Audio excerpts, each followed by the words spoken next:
tardes. Hoy tomamos café con Pedro Martínez, profesor de Matemáticas de Educación Secundaria y Bachillerato y de Geometría en el grado de Magisterio de la Universidad de Alicante. ¿Qué tal? ¿Cómo estás, Pedro? Hola, muy bien. ¿Y tú? ¿Todo bien? Todo bien, preparada con el café. Yo también, ya estoy preparadito. Además es la hora ideal para él. Sí, hoy lo hemos clavado. Sí, Pues empezamos con la entrevista, si te parece. ¿vale?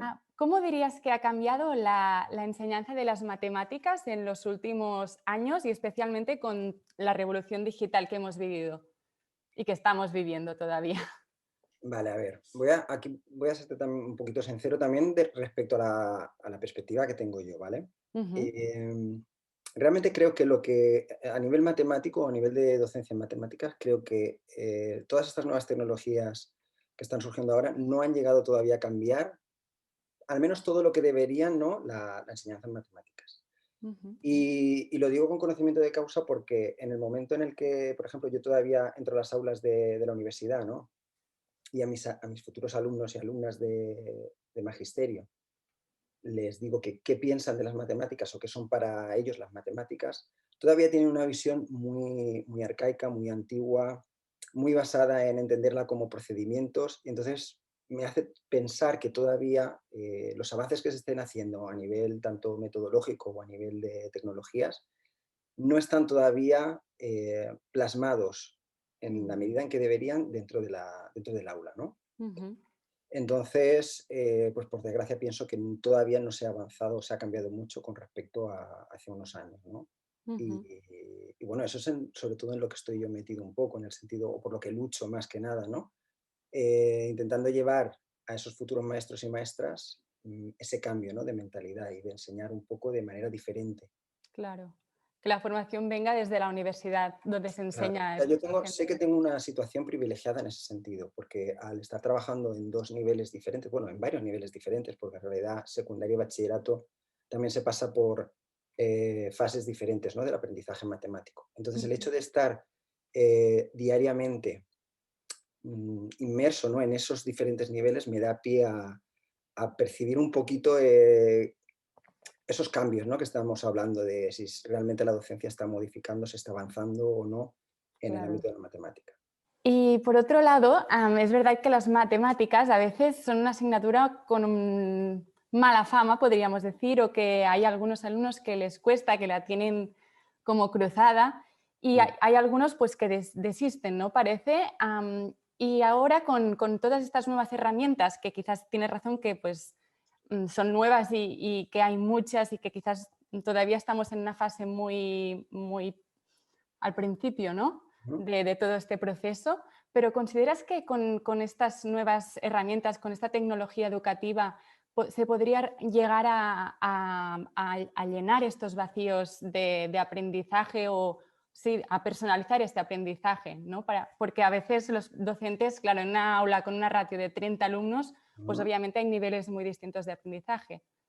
completamente. Y aunque no tengas 30, quiero decir, con que tengas en un aula 15, incluso la mitad, son 15 realidades diferentes, son 15 maneras distintas a las que debes de poder llegar y transmitir bueno, y permitir que aprendan aquello que deseamos, ¿no?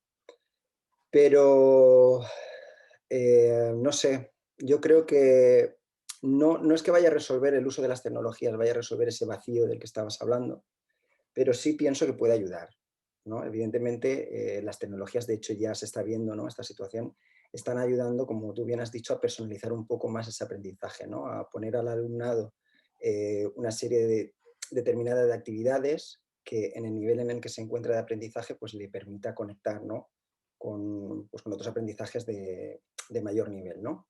Ujú, Pero pienso que ese vacío, o la principal causa, y es mi opinión, ¿no? La principal causa de ese vacío que estamos hablando en el aprendizaje de las matemáticas no viene tanto de cómo enseñamos, sino del propio sistema, ¿no? Es decir, yo tengo una visión de la educación y de la docencia, eh, más humanizada, en el sentido de que cada alumno, es decir, yo entro a clase pensando que cada alumno mío es como una especie, por decirlo de alguna manera, o imagino una pieza de puzzle, ¿vale? Y yo soy otra. Y de alguna manera tenemos que llegar a conectar, ¿no? Ujú, Entonces, pues las metodologías que utilizamos o las tecnologías que podamos utilizar no dejan de seguir siendo diferentes piezas que puedan permitirme conectarme yo con ellos, ¿no? Y de esta manera poder alcanzar el conocimiento que se requiere, ¿no? Pero el problema está en que muchas veces, bueno, muchas veces no, es así, el sistema educativo está, creo que, pensado un poco a nivel industrializado, está como industrializado, es decir, pensamos que el alumnado tiene que aprender al mismo ritmo, toda la clase no tiene que aprender al mismo ritmo, tiene que aprender las mismas cosas y en un periodo de tiempo determinado. Y si no es así, entonces es un fracaso escolar. Tiene que ujú. repetir curso o tiene que volver a repetir lo mismo, repasar. No me gusta esa visión, pero es a la que nos enfrentamos todos los días. Entonces yo intento minimizar eso en la medida de lo posible. Intento dar a cada alumno lo que necesita, pero como tú dices, es muy complicado muchas veces. En un aula con 30 o con 15, 20, los que sean, es muy Mm. complicado. Entonces las tecnologías pienso que pueden ayudar, evidentemente, en ese proceso, pero no es la panacea. De la misma manera que tampoco hay una única metodología que sea válida para cualquier momento, cualquier circunstancia y cualquier alumno o profesor y profesora.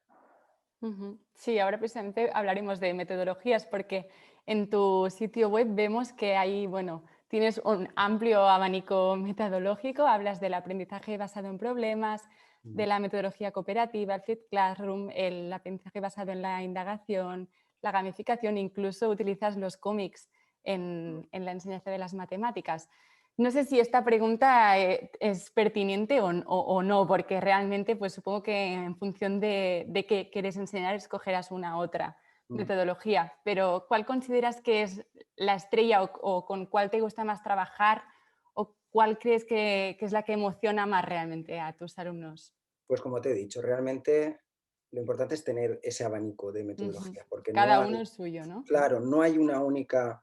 De hecho, ya hay veces que tengo preparada una sesión o una clase y la tengo estructurada utilizando una metodología determinada y simplemente por la situación que percibo en el aula, las preguntas que me hacen o las interacciones que tengo con ellos, me veo obligado directamente a cambiar y esa flexibilidad pues es lo que creo yo que ayuda también más a conectar con ellos y a hacer que aprendan pues la materia, ¿no? Ujú, Entonces no es que haya ninguna estrella, sí que te puedo decir, por ejemplo, con cuál me siento yo muchas veces más cómodo, ¿no? Y yo personalmente disfruto mucho cuando utilizo la matemática manipulativa, o lo que yo llamo mate plástica, ¿no? ujú, Y es, pues consiste en intentar transmitir a mi alumnado conceptos matemáticos, pero utilizando la manipulación de objetos, ¿no? O utilizando cualquier tipo de material que sea manipulativo y que permita facilitar pues, la abstracción de ciertos conceptos y conocimientos matemáticos. Entonces yo con ellos disfruto mucho porque el alumnado recibe una clase que no se espera, por decirlo de alguna manera. Y yo, claro, de repente, pues sí que, no sé, quiero enseñar a factorizar y de repente aparezco en clase con mi caja de policubos, empiezo a repartirlos a cada uno. Entonces ya los descolocas un poco y dicen, bueno, ¿qué vamos a hacer ahora? ¿No? Ya tengo la atención de toda la clase y luego simplemente a través de preguntas guiadas y de actividades guiadas, porque lo que me gusta es que ellos mismos y ellas mismas descubran eh, los conceptos matemáticos con los que quiero trabajar. Entonces el hecho de que estén manipulando y de que ellos mismos se sientan parte activa de todo lo que aprenden, pues es lo que más me gusta, ¿no? Entonces, cuando uso la mate plástica, ¿no? Cuando uso esta matemática manipulativa, es cuando más yo disfruto. También ujú. quizá porque ellos disfrutan más, o la mayoría de las Claro. veces es así, pero ese tipo de metodología me encanta, ¿no? La indagación, la matemática manipulativa y también disfruto mucho con el aprendizaje servicio, porque el hecho de que mi alumnado vaya a enseñar a otros alumnos de primaria, porque Ujú, hay una asignatura en la que acompaño a mis alumnos a que ellos enseñen a otros más pequeños, ujú. también les ves ese brillo en los ojos cada vez que tienen que explicar algo y ves que aprendes, o sea, que aprenden y que disfrutan a la vez. Y esas son Mm. con las que más, por decirlo de alguna manera, las estrellas, como has dicho tú, ¿no? Las metodologías estrella, pero no porque me funcionen más o menos, sino porque igual yo disfruto más con ellas Mm. viendo lo que pueden llegar a aprender o no. Ujú. Y también en las matemáticas también es interesante vincularlas con otras asignaturas, bueno, porque en el fondo pues lo separamos por asignaturas, pero todo está relacionado. completamente. De hecho, es una de las cosas que no me gustan para nada, y que llevan, o sea, llevan años así, ¿no? Y es cómo están distribuidas no solo matemáticas, sino en general todas las asignaturas por compartimientos estanco. Es decir, es Ujú. como que todos los temas dentro de una misma asignatura, además, hay veces que dices, acabas un tema y dices, vale, ahora el tema que empiezo después no tiene nada que ver con el anterior, cuando realmente no es así, cuando está todo Claro. conectado. Y lo mismo pasa, como has comentado, con las asignaturas, ¿no? Es decir, Mm, matemáticas va por un lado, biología va por otro, física y química va por otro, cuando en realidad todo forma parte de un mismo entramado de conocimiento científico. claro. Entonces, ahora que has dicho eso, me ha gustado mucho porque este año, casualmente, en la Comunidad Valenciana se ha instaurado en primero de la ESO de manera obligatoria ámbito científico. Entonces, en primero de la ESO no tenemos matemáticas como tal, sino que tenemos una asignatura que combina las matemáticas con la biología, en este caso en mi centro. Mm. Entonces, yo estoy enseñando este año matemáticas ligadas con la biología. Entonces, estamos Ah, qué haciendo... interesante. Sí, sí, yo estoy disfrutándolo mucho. O sea, me metí en esto porque me apetecía ver hasta dónde podíamos llegar y más todavía con la circunstancia en la que estamos actualmente con el tema de la pandemia, ¿no? Entonces me apetecía ver hasta dónde podíamos llegar, qué podíamos crear y estoy disfrutando muchísimo, estoy aprendiendo muchísimo. Por un lado porque siempre me ha gustado la biología Mm.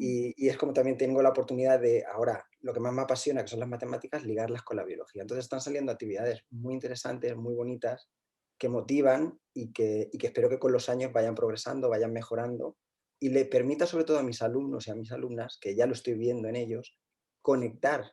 Es decir, que vean que el conocimiento no tiene Mm. por qué ser siempre estancado ni separado, sino que Ujú. forma parte todo de, pues como te he dicho antes, de un entramado científico.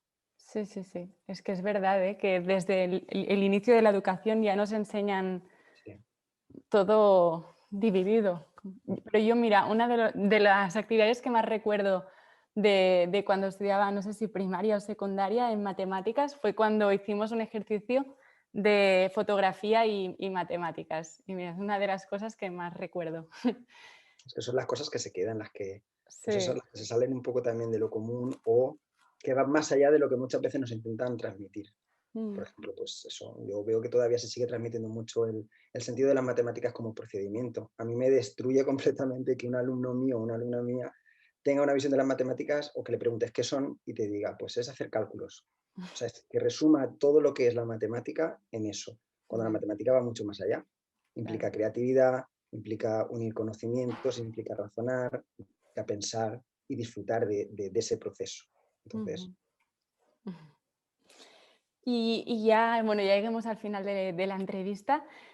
Quería preguntarte también un poco por, bueno, en la situación que estamos actualmente y en el aprendizaje durante el cierre de los colegios y la enseñanza a distancia, ¿cómo haces para continuar con esta conexión o continuar emocionando a tus alumnos con las matemáticas y para que no, pues no desconecten o no pierdan el interés? No sé si durante estos meses que cerraron los colegios claro, tuviste... claro, eso iba a decir, Si te puedes digo, ahora compartir tu experiencia. actualmente, claro, ahora actualmente nosotros estamos yendo y asistiendo a los centros, ¿no? Ujú, Entonces no tenemos ese dilema, pero sí que es cierto que hemos vivido la experiencia durante el periodo del año pasado o el curso anterior, donde sí que es verdad que se confinó a toda la población, se cerraron los centros y tuvimos que estar trabajando a distancia, ¿no? Y haciendo uso de las tecnologías. ujú, Entonces, para mí fue una experiencia bastante dura porque evidentemente nadie estábamos preparados para esto. No, es una situación que se salía un poco pues de lo que estábamos acostumbrados. Entonces yo intenté siempre, bueno, he intentado enviar y tenerlos enganchados, como tú has dicho, o tenerlos activos en su aprendizaje ujú, desde casa, pues a través sobre todo de eso que te he comentado antes, de esas sensaciones de utilizar un poco también la gamificación, les preparaba actividades, pues la típica escape room o el típico, ¿no? La típica gincana, pero las hacíamos de manera online, les preparaba pruebas, que fueran haciendo, a través de ella fueran haciendo un repaso de la materia que habíamos trabajado. Les mandaba también sobre todo actividades que fueran creativas, ujú. por ejemplo, actividades de estas como las que has comentado tú, sí que se las puse, porque justamente cuando cerraron los centros estábamos trabajando, estábamos más centrados en la geometría, pues les propuse actividades de buscar fotografía matemática en casa, que reflexionaran un poco sobre qué aspectos matemáticos de los cuales habían aprendido los podían relacionar con otras áreas, que estuvieran pendientes de las noticias y que Ujú, cualquier gráfica que vieran, luego poder comentarla, poder analizarla. Es decir, estaba intentando hacer de alguna manera un aprendizaje matemático durante ese periodo que fuera más vivencial, más ujú, artístico también, y que también no supusiera un agobio, porque para claro. ellos, en las circunstancias en las que estábamos, y ya era duro, ya es duro para nosotros los adultos, Ujú, para la gente más joven, vivir la situación en la que estaban viviendo y que las familias, había de todo. Habían familias que la situación económica era muy difícil y tenían muchas más preocupaciones como para simplemente tener que estar pendientes de hacer una actividad o dos o tres las que fueran, ¿no? ya. Entonces, yo creo que intenté mantenerlos, ¿no? En su aprendizaje de esa manera, utilizando, como Ujú, te he dicho, actividades más creativas, más lúdicas y más relacionadas con la realidad que se estaba viviendo en ese momento. ujú. Pues muchísimas gracias, Pedro, por este tiempo y por compartir este café con nosotros. Gracias a vosotros. Estamos en contacto. Muy bien. Placer. Chao. Hasta luego.